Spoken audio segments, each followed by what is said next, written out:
Once upon a time, in a dense green forest surrounded by towering mountains and flowing rivers, there lived a mighty lion named Baka.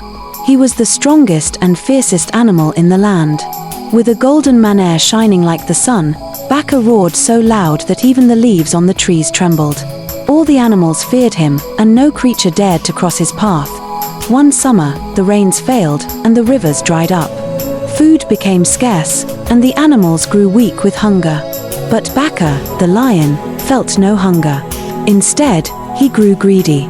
With his mighty paws and sharp claws, he declared, "From now on, one animal must come to me every day as my meal.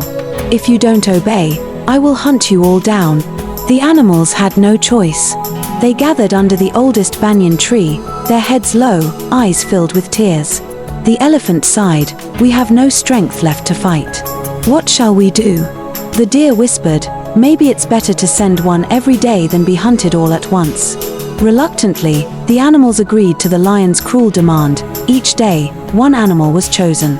The monkey went one day, the deer the next, followed by the goat and the zebra. Every evening, the lion feasted happily, licking his paws, while the forest grew quieter and emptier.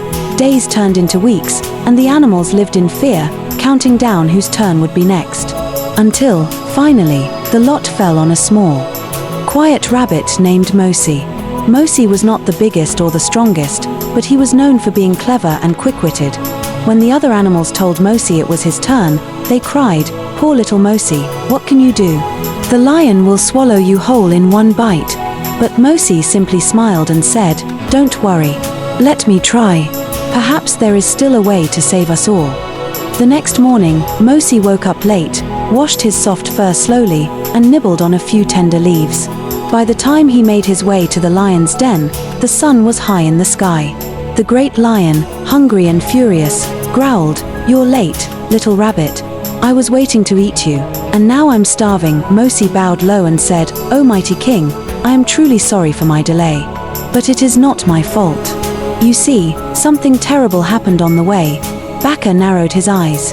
"What could be worse than making me wait for my meal?" Mosi took a deep breath and began, "I was on my way, ready to sacrifice myself for your royal hunger. But suddenly, another lion appeared, a bigger, fiercer lion. He roared that he was the true king of this forest. He stopped me and said he would eat me instead. I begged him to let me go, but he only laughed." Baka's mane bristled with rage. "Another lion? In my jungle? How dare he? Where is he now? Take me to him at once." Mosi bowed again, pretending to tremble. "Yes, my king. Follow me. I will show you where he lives. But be careful, he is truly mighty." With a mighty roar, Baka leaped up and followed Mosi deep into the forest. They walked past thorny bushes and dry streams until they reached an old, abandoned well. Mosi pointed to it and said, "My king, the great lion lives in this cave below. He waits for you." Baka stomped forward and peered into the well. All he saw was his own reflection staring back at him from the still water. But being foolish and blinded by anger, Baka didn't realize it was just himself. The reflection seemed like another lion, baring his teeth, growling just like him. Furious, Baka roared into the well.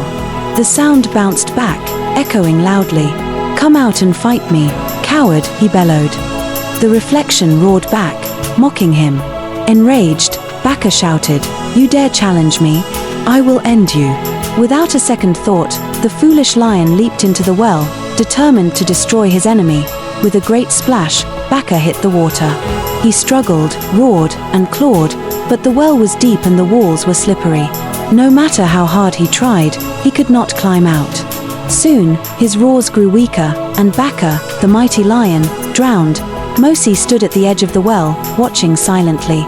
Then he smiled and hurried back to the forest.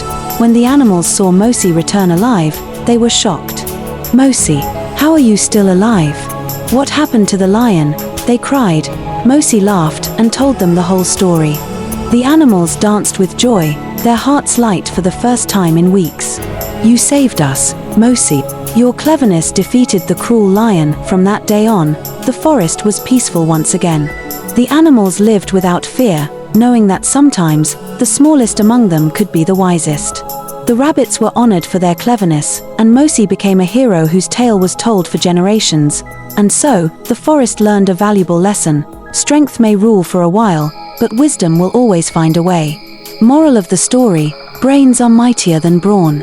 Even the smallest creature can defeat the strongest enemy with intelligence and courage. If you liked this story, comment your favorite part. Like, share and subscribe to our channel for more of these stories.